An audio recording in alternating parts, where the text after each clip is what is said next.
Gloire au Seigneur. Amen. Est-ce que je peux dire, m'avancer de dire que la présence du Seigneur est au milieu de nous? Amen.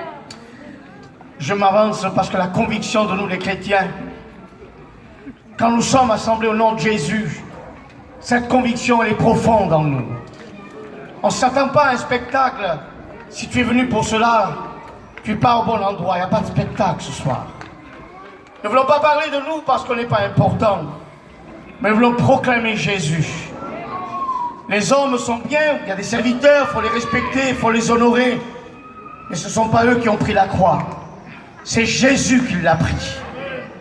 Et ce soir, je voudrais tellement, tellement de tout mon cœur être l'instrument de Dieu entre ses mains. Je voudrais qu'il y ait des cœurs attentifs, pas à cause de moi, bien entendu, mais à cause de la parole de Dieu. À cause que le Seigneur, il connaît ton cœur. Il sait tout de toi. Tu as beau le cacher, tu as beau le dissimuler, montrer d'un beau sourire, faire celui qui sait vivre plus que les autres, avoir un comportement agréable, mais Dieu connaît les profondeurs de ton âme.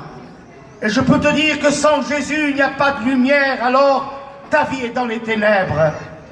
Même si tu es un gitan assez gentil et qu'on parle de toi pour ta gentillesse, pour ta générosité, que tu es le premier à tendre la main, tu as besoin de Jésus. Si Jésus n'est pas en toi, tu es en danger. Et nous voulons le regarder dans quel danger nous sommes aujourd'hui. Nous allons prendre la parole de Dieu. Je voudrais que tout le monde, sans exception, nous soyons attentifs au mot de Dieu. Nous allons regarder dans le livre de Luc. Nous allons nous introduire au chapitre 7 du verset 26.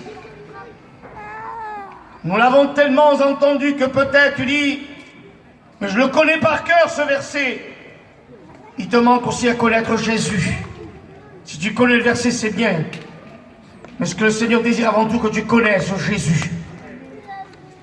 Et ce verset dira, ce qui arriva du temps de Noé, arrivera de même au jour du Fils de l'homme. Les hommes mangeaient, buvaient, se mariaient et marièrent leurs enfants, jusqu'au jour où Noé entra dans l'arche. Le déluge vint et les fit tous périr. Lorsque l'on entend « et les fit tous périr », on n'a pas trop envie de dire « Amen ».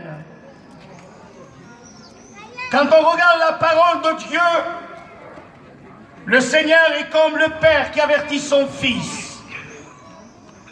Et ce soir, Dieu se sert de sa parole pour t'avertir. Nos enfants, bien des fois, avec un mot, ça suffit. Et bien des fois, ça ne suffit pas. Nous leur crions dans leurs oreilles pour les avertir du danger du dehors. Tout ça à cause de l'amour que nous avons pour nos enfants. Nous les aimons à un tel point que nous sommes prêts à crier et à leur dire que dehors, pour eux, il y a un danger. Je vous dirai ce soir,